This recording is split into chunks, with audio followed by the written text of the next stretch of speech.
आइए आज आप सब सुनेंगे आंवला नवमी व्रत की कथा।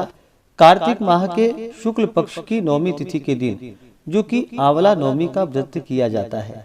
इस दिन विशेष प्रकार से आंवले वृक्ष की पूजा करना, जो कि धात्री वृक्ष इसे कहा जाता है, जो भी भक्त सच्ची श्रद्धा के साथ नियम और निष्ठा के साथ अक्षय आंवला नवमी तिथि के दिन आंवले वृक्ष की पूजा करते हैं। इस दिन वहाँ पे जो कि भगवान विष्णु, माता लक्ष्मी, भगवान शिव, माता पार्वती का पूजन करते हैं। और इस दिन आंवले वृक्ष के नीचे जो कि दान पुण्यों का कार्य करते हैं या भोजन करवाते हैं, भोजन करते हैं, तो यह अनंत फलदायी माना गया है। तो आइए सुनते हैं अक्षय नवमी आंवला नवमी की कथा। तो बोलिए प्रेम से भगवान विष्णु की जय, माता लक्ष्मी की जय, भगवान भोलेनाथ की जय, माता पार्वती की जय। आंवला नवमी पर आंवले वृक्ष की पूजा और इसके नीचे भोजन किया जाए तो इस व्रत का संबंध जो कि माता लक्ष्मी से है। कथा के अनुसार एक बार माता लक्ष्मी पृथ्वी पर भ्रमण करने के लिए आई।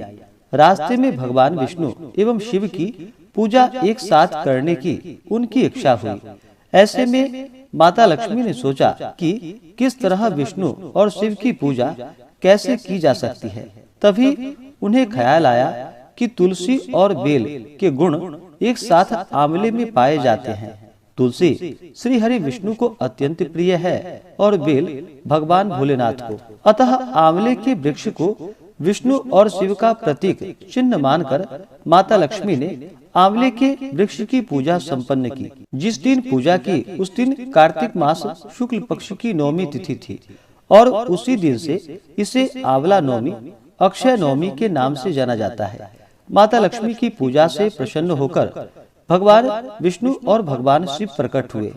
लक्ष्मी माता ने आंवले के वृक्ष के नीचे भोजन बनाकर विष्णु और भगवान शिव को भोजन कराया। इसके बाद उन्होंने स्वयं भोजन किया।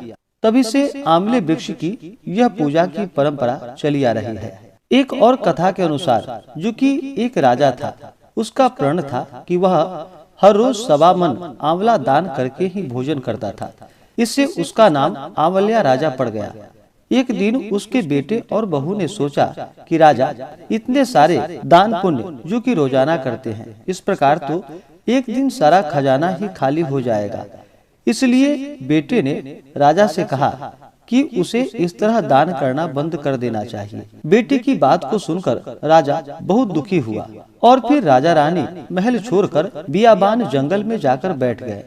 राजा रानी आंवला दान नहीं कर पाए और प्रण के कारण कुछ नहीं उन्होंने भोजन किया।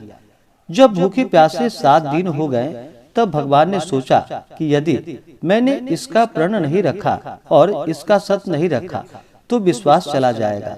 इसलिए भगवान ने जंगल में ही महल, राज्य और बाग बगीचा सब बना दिया और ढेरों आंवले के पेड़ लगा दिए। सुबह राजा रानी उठे तो देखा कि जंगल में उनके राज्य से भी दुगना राज्य बसा हुआ है। राजा रानी से कहने लगे कि हे रानी, देखो कहते हैं सत मत छोड़े सुरमा, सत छोड़े या पत जाए, सत की छोड़ी लक्ष्मी फिर मिलेगी आए।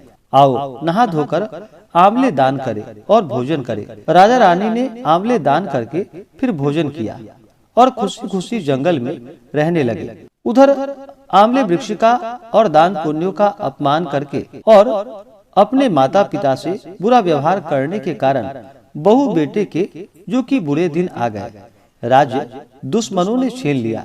दाने दाने को मोहताज हो गए और काम ढूंढते हुए अपने पिताजी के राज्य में आ पहुँचे। उनके हालात इतने बिगड़ गए थे कि पिता ने उन्हें बिना पहचाने हुए काम पर रख लिया।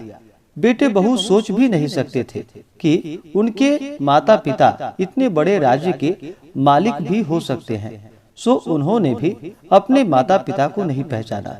एक दिन बहू ने सास के बाल गूंथते समय उनकी पीठ पर मस्सा देखा।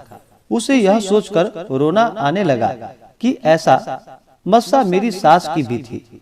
हमने ये सोचकर उन्हें आंवला दान करने से रोका था कि हमारा धन नष्ट हो जाएगा। आज वे लोग न जाने कहाँ होंगे। यह सोचकर बहू को रोना आने लगा और आंसू टपक टपक कर सास के पीठ पर गिरने लगे।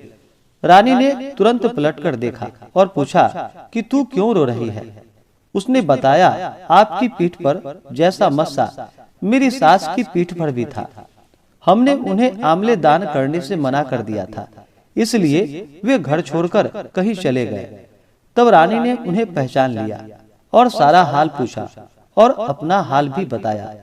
अपने बेटे बहू को समझाया कि दान करने से धन कम नहीं होता है बल्कि बढ़ता है।